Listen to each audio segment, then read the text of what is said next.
আসসালামু আলাইকুম সুপ্রিয় দর্শক, আশা করছি আপনারা সবাই ভালো আছেন। সবাইকে খামারের নতুন একটি পর্বে স্বাগতম জানাচ্ছি। আমি শামীম আহমেদ। দর্শক বন্ধুরা, কুরবানির ঈদ কিন্তু একেবারেই সন্নিকটে। তো প্রান্তিক খামারিরা বড় বড় গরু লালন পালন করেছেন আসন্ন ঈদকে কেন্দ্র করে। তো আজকে আমরা এমন একটি খামারে এসেছি যিনিও আসন্ন 2022 কুরবানি ঈদকে কেন্দ্র করে খুব বড় একটি গরু লালন পালন করেছেন। আর আজকে আমরা যেখানে এসেছি এই জায়গাটির অবস্থান হচ্ছে দিনাজপুর জেলার দিনাজপুর সদরের পুলহাট এলাকাতে। এই এলাকারই চাউল ব্যবসায়ী সজল ভাই, উনি ওনার শখ থেকে একটি বড় গরু লালন পালন করেছেন। তো আপনারা দেখতে পাচ্ছেন মাশাআল্লাহ খুবই সুন্দর একটি গরু। তো আজকে আমরা আপনাদেরকে এই গরুটি সম্পর্কে জানাবো। এই গরুটির নাম উনি রেখেছেন দিনাজপুরের শাহেনশাহ। তো এই যে দিনাজপুরের শাহেনশাহ, উনি গরুটি কতদিন আগে সংগ্রহ করেছেন, বর্তমানে এর ওজন আছে কীরকম, এবং উনি গরুটি কীভাবে লালন পালন করেছেন, এবং আসন্ন 2022 কুরবানি ঈদে উনি এই গরুটির দাম কীরকম আশা করতেছেন সেই সম্পর্কে। তো দর্শক বন্ধুরা, আশা করছি দিনাজপুরের শাহেনশাহ সম্পর্কে বিস্তারিত জানতে পুরো সময় জুড়ে আপনারা আমাদের সাথেই থাকবেন।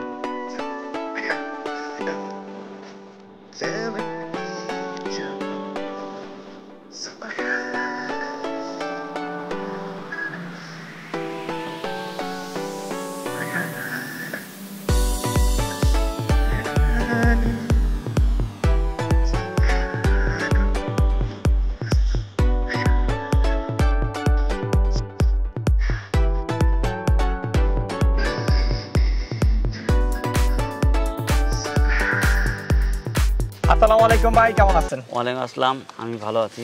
আপনি ভালো আছেন? জি আলহামদুলিল্লাহ ভালো আছি। ভাই কি নাম আপনার? আমার নাম তোফাজ্জল হোসেন সজল। তোফাজ্জল হোসেন সজল। আচ্ছা ভাই, মূলত কি করেন?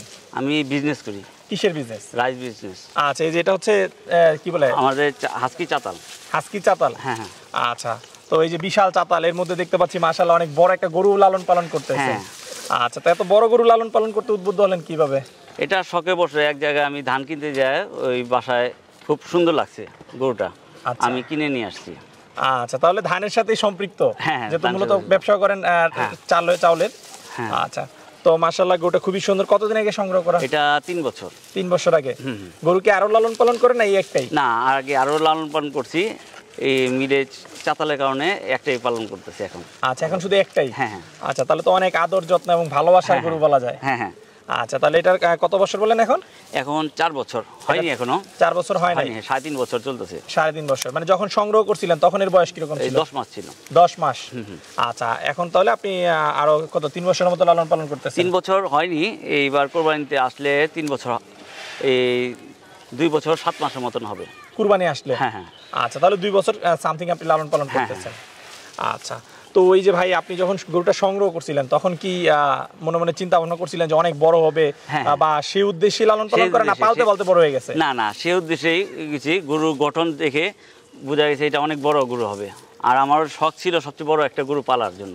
আচ্ছা, সচরাচর আমরা কিন্তু দেখি না যে দিনাজপুরের এদিকে আসলে এত বড় গরু পালন করতে। হ্যাঁ হ্যাঁ। তো গরু তো মাশাআল্লাহ অনেক বড়ই হয়েছে দেখা যায়। হ্যাঁ। আচ্ছা, তো এখন এই গরুর ওজন আছে কিরকম? এখন 1100 1150 কেজি। 1150? হ্যাঁ হ্যাঁ। আচ্ছা, এটা কি ফিতার মাপ না স্কেলের? না না, স্কেলের মাপ। স্কেলের মাপ? হ্যাঁ হ্যাঁ। আচ্ছা, মাশাআল্লাহ, তাহলে তো এক কথায় অসাধারণ স্কেলের মাপ হইলে। হ্যাঁ হ্যাঁ। আচ্ছা, এবং আসলে গরুটা অনেক সুন্দর এবং অনেক বড় একটা গরু। হ্যাঁ হ্যাঁ। আচ্ছা, তো এই গরুর কোন নামটা রাখছেন? হ্যাঁ, এটা আমার মিলের নামকরণের নাম রাখা হয়েছে শাহেনশাহ। আচ্ছা, আপনার মিলের নামও শাহেনশাহ, গরুর নামও শাহেনশাহ? গরুর নামও শাহেনশাহ। আচ্ছা, তাহলে কি আমরা বলতে পারি যে দিনাজপুরের শাহেনশাহ? হ্যাঁ, দিনাজপুরের শাহেনশাহ, এর কাজ কারবারও শাহেনশাহর মতনই। আচ্ছা, শাহেনশাহর মতো বলতে একটু যদি এর কাজ কারবার সম্পর্কে একটু বলতেন। এটা অন্য গরুরে যদি খাবার দেওয়া হইতো তাহলে এই নিজে খাবে না, সব খাবার ফেলে দিবে। আচ্ছা, এরা আগে খাবার দিতে হবে সবার আগে। সবার আগে? হ্যাঁ হ্যাঁ। আচ্ছা, এর হলো প্রধান বৈশিষ্ট্য এটা। আচ্ছা আচ্ছা, মানে ওরা আগে দিতে হইব, তারপর অন্য সবাই দিতে হবে। আচ্ছা আচ্ছা, ঠিক আছে। আর এই যে এই গরুটা তো আপনি আমাকে আরেকটু বলছিলেন যে আপনার নাকি কথাবার্তাও শুনে। হ্যাঁ হ্যাঁ, ওটা তো মনে করেন উনি যদি ঘুমায় থাকে তখন মনে করেন আমি যদি যেখানে থাকি আমাকে দেখবে, দেখে সাথে উঠে দাঁড়াবে, দাঁড়ায় ডাক দিতে থাকবে আপনাকে। হ্যাঁ, তখন ওরে যে আদর করতে হবে, গাছ খাওয়াতে হবে, তখন ঠান্ডা হবে। আচ্ছা আচ্ছা, তাহলে গরুর সাথে দেখা যায় আপনার খুব মানে একটা মহব্বতের মানে বন্ধুত্বপূর্ণ সম্পর্ক হয়ে গেছে। সম্পর্ক আছে, কারণ সচরাচর কিন্তু এরকম গরু খুব কমই দেখা যায় যে একদম মানে এরকম সম্পর্ক হতে। অনেক সময় দেখা যায় যে মালিক আসলেই কিন্তু সে উঠে দাঁড়ায় বা ডাকাডাকি করে, তাহলে এরকম একটা সম্পর্ক হয়ে গেছে। আচ্ছা, তাহলে তো বোঝা যাচ্ছে যে অনেক আদর যত্ন করেন। হ্যাঁ। তো খাবার দাবার কি দিচ্ছেন? খাবার দিচ্ছি 3 বেলা, ভুসি, চক্কর, তারপরে খৈল, এগুলো দিচ্ছি। এগুলো দিচ্ছি? হ্যাঁ, আর ঘাস দিচ্ছি। আচ্ছা, খড় খাওয়ান না? না, খড় খাওয়াই, শুধু ঘাস আর দানাদার? দানাদার। আচ্ছা, এইভাবেই 3 বছর লালন পালন করতেছেন? হ্যাঁ, এইভাবেই 3 বছর। দানাদার খাবারটা প্রতিদিন কয় বেলা দিচ্ছেন? 3 বেলা। 3 বেলা। এক এক বেলায় কয় কেজি করে দেন? 5 কেজি করে। 5 কেজি। তাহলে প্রতি বেলা এখন 15 কেজি দিচ্ছেন। 15 কেজি। আগে তো মনে হয় আরো কম দিতেন, এখন যেহেতু বড় হয়েছে একটু বেশি লাগে। হ্যাঁ হ্যাঁ। আর ঘাসটা কি পরিমাণে দিচ্ছেন? ঘাসটা 20 কেজি পরিমাণ। 20 কেজি পরিমাণে। আচ্ছা, তো আপনার এই গরুটার পিছনে এখন প্রতি মাসে তাহলে আপনার কিরকম খরচ হচ্ছে? এটা প্রতি মাসে একটা গরু তো 20,000-এর মতন খরচ যাচ্ছে। 20,000। তাহলে তো অনেক টাকা খরচ হয়ে যাচ্ছে। হ্যাঁ। আচ্ছা, এই যে এত টাকা খরচ করতেছেন, হ্যাঁ, এখন আসলে যেটা আমরা দেখি প্রান্তিক পর্যায়ে তো বড় গরু অত বিক্রি হয় না। আর এই যে আপনাদের দিনাজপুর এই এলাকায় কি রকম বড় গরু আসলে ইতিপূর্বে বিক্রি হয়েছে? না, ইতিপূর্বে আমার জানা নাই, কিন্তু এত বড় গরু দিনাজপুরে প্রথম এটা। দিনাজপুরে প্রথম? হ্যাঁ হ্যাঁ। আচ্ছা, তাহলে আমরা বলতে পারি যে দিনাজপুরের সবচেয়ে বড় গরু এটা? হ্যাঁ হ্যাঁ। বলতে পারি তো? হ্যাঁ বলতে পারেন। আচ্ছা, নিঃসন্দেহে নাকি? হ্যাঁ হ্যাঁ, নিঃসন্দেহে। আচ্ছা, তো আপনি কি মনে করেন যে এই গরুটা এই যে দিনাজপুরের শাহেনশাহ এটা দিনাজপুর থেকে আসলে বিক্রি হয়ে যাবে আসর নিতে? আশা করা যাচ্ছে। আশা করা যাচ্ছে। এরকম কাস্টমার আছে দিনাজপুরে? আছে। আচ্ছা, আর যদি কোনো কারণে আপনার বিক্রি না হয় সেই ক্ষেত্রে আপনার এটা নিয়ে কি চিন্তা ভাবনা যে কোথায় নিয়ে যাবেন? ঢাকায় গাবতলী। গাবতলী? হ্যাঁ, গাবতলী হাটে। আচ্ছা, যদি এখান থেকে বিক্রি না হয় তাহলে গাবতলী এটা নিয়ে যাবেন? হ্যাঁ হ্যাঁ। আর এই বছর বিক্রি করে দিবেন? হ্যাঁ, এই বছর। আচ্ছা, তো এই যে 3 বছর ধরে লালন পালন করতেছেন, হ্যাঁ, কোনো সমস্যা হচ্ছে গরুটা লালন না পালন না, করতে? কোনো সমস্যা হচ্ছে না। কোনো খুব সমস্যা শান্তশিষ্ট তো। শান্তশিষ্ট? হ্যাঁ, খুবই শান্তশিষ্ট। আচ্ছা, হ্যাঁ, আমরা দেখতে পাচ্ছি যে সচরাচর এত বড় একটা গরু এভাবে বের করে আমরা সবাই দাঁড়িয়ে রয়েছি, কিন্তু সে কিন্তু কোনো দুষ্টামি করতেছে না। হ্যাঁ হ্যাঁ। আচ্ছা, তো এই গরুটাকে প্রতিদিন গোসল করাচ্ছেন কয় বেলা? 3 বেলা। 3 বেলা। আচ্ছা আচ্ছা, তো আপনি তো বলেন যে একদম স্বাভাবিক খাবার খাইয়ে 20,000 টাকা খরচ হচ্ছে। আমরা তো অনেকে দেখি যে যারা বড় গরু পালন করে, অনেক আদর যত্নের গরু, তারা আপেল, কমলা, মালটা বা বিভিন্ন আরো। না, ওইটা হলো নিজে তাদের একটা ধরনের ডিমান্ড করার জন্য। আচ্ছা, আমাদের ওই ধরনের কোনো নাই। আচ্ছা, যা খাওয়ার ন্যাচারাল তাই খাওয়াচ্ছি। আচ্ছা আচ্ছা, তা এই গরুটার দাম চাচ্ছেন কত আসন নিতে? আমি 10 লাখ টাকা যাচ্ছি। 10 লাখ? হ্যাঁ। আচ্ছা, আলোচনার সুযোগ আছে তো? হ্যাঁ, আলোচনার সুযোগ আছে। আচ্ছা, ঈদের তো এখনো বেশ কিছুদিন বাকি আছে। ঈদ আস্তে আস্তে গরুটার ওজন কিরকম হবে বলে ধারণা করতেছেন? আশা করা যাচ্ছে 1200 আপ হবে। 1200 কেজি প্লাস? হ্যাঁ, প্লাস। আচ্ছা, তাহলে বন্ধুরা বলতে পারি যে যদি 1200 কেজি প্লাস হয় তাহলে বাংলাদেশে যতগুলো প্রান্তিক খামারি থাকবে, যেহেতু এই স্কেলের মাপ, তার মধ্যে 3টা বা 5টা গরুর মধ্যে এই গরুটা থাকবে হ্যাঁ, ইনশাআল্লাহ? থাকবে আশা করি।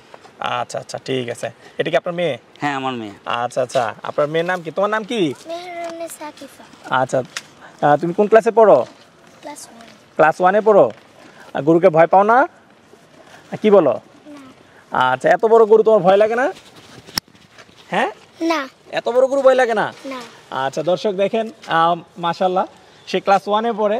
গরুটার ওজন হচ্ছে 1150 কেজি, কিন্তু সেই গরুটাকে একদমই ভয় পায় না, সে কিন্তু খুব আদর করতেছে। তো তুমি গরুকে এরকম মানে কতদিন ধরে গরুর সাথে তোমার বন্ধুত্বপূর্ণ সম্পর্ক? যে দিনটা করে আনছে ওই দিন থেকে। আর তখন তো তুমি অনেক ছোট ছিলা। 7 বছর ছিল। আর তখন তোমার 7 বছর, এখন তোমার বয়স কত? 8। 8? তোমার বাবা তো বলছে গরু 3 বছর হয়েছে, তাহলে উল্টাপাল্টা হয়ে গেল না একটু?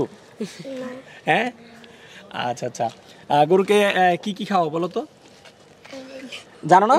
না জানলে হবে? এই যে গরুর সাথে বন্ধুত্ব করছো, গরুর একটু মজা টজা খাওয়াইতে হবে না? ঘাস খাও। ঘাস খাই। একটু আইসক্রিম, চকলেট এগুলো দাও না? চিপস? না, এগুলি খায় না। হ্যাঁ, খায় না। কি বলো? তুমি দিছো কখনো? তুমি দিয়া দেখবা, অবশ্যই খাবে, ঠিক আছে? আজকে থেকে দিবা? হ্যাঁ, আচ্ছা। আচ্ছা, ঠিক আছে। এই যে গরুটা যে বিক্রি করে দিবে তখন কষ্ট লাগবে না তোমার? কি বলো? আল্লাহ, এত আদর যত্নের গরু অথচ তোমার কষ্টই লাগবে না?